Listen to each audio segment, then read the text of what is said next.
Welcome everyone! Technically it is a Grand Prix of Europe, but if to be specific, we're in Germany at Nürburgring circuit. Last year it was the home of Luxembourg Grand Prix, now it's became the race of the whole continent. In a back-to-back qualifications, Narrators has taken row 11th, Takagi has tied his score to 7-7. Same thing could be said about Minardi, row 10th is theirs, but duo score is now 10-3.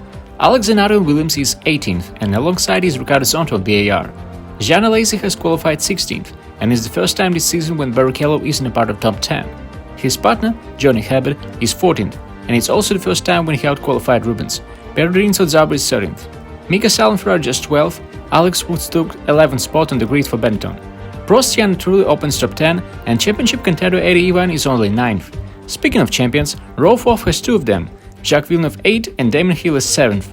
Good qualification for Fisichella as he is 6th, but even more impressive for Panis since he took 5th place. Ralf Schumacher will start from 4th place, and Mika Häkkinen just for the second time out of 14 won't be starting from first row. But who will are David Coulthard from 2nd place and heinz-harald Frentzen coming hot after his Monza victory as he takes the pole position. Race begins, except it's not. Several drivers got carried away and moved before the lights went out. Therefore stewards have decided to do restart, and from the second attempt, everything went as expected. Heinz-harald Frentzen has retained his first position and two McLarens jumped in for pursuit.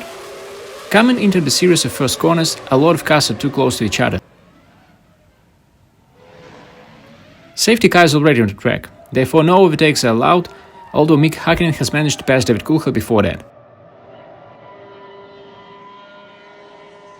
Eddie Irvine puts the pressure on Fisichella and eventually the Italian makes the mistake, which allows Irvine to move for 5th position.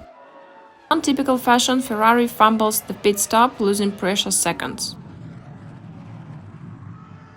And just in 3 laps, Irvine has reduced all the gap from Häkkinen and Eddie overtakes him for With half the distance passed, Frentzen's aspirations for second consecutive victory are looking good, but barely the German has turned into the first corner, his Jordan has lost the power and car just stopped. Frentzen's retirement paves the way to Coulthard's victory, but just several laps after the Scotsman loses his car and goes straight into used tires. Race is over for DC. Fiasco for Fisico and Benetton. New leader is Ralf Schumacher. Will he be able to withstand against a puncture and also travels to Minardi's Luca Badoer finds himself at 4th place, but unfortunately for the Italian team, Eddie makes an error and Mika capitalizes on it, moving to 6th position. Battle for the championship continues. reigning world champion is flying through the track. He manages to pass Genet for 5th place. It's safe to say that this was the most unpredictable race of the season so far. Hats off to Stewart team and especially Johnny Herbert for figuring it out and taking the victory. Jan truly has achieved his career highest finish today, and Rubens Barrichello helped Stewart to take the double podium. If not the puncture, maybe Ralf Schumacher would have scored a victory.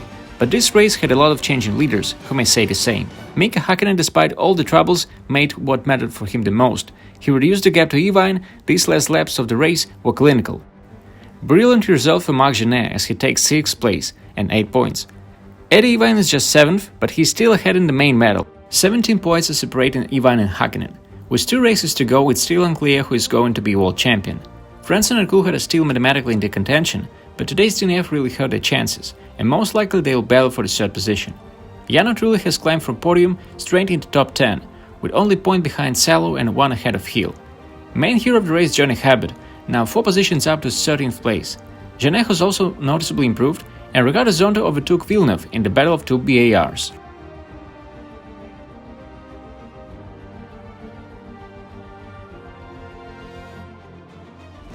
Ferrari is leading, but the gap is just 8 points, meaning that the battle for Constructors' Championship is even more close. Stewart's double podium has allowed them to jump and fly away from Benetton. They are 24 points ahead of Sky Blue and 25 points behind Williams. Arrows has dropped 2 positions down. This was a race to remember. A Grand Prix of such magnitude that one country wasn't enough to host it. We have needed the whole continent. Thank you for watching, and remember that in 3 weeks we are meeting for the first time in Malaysia.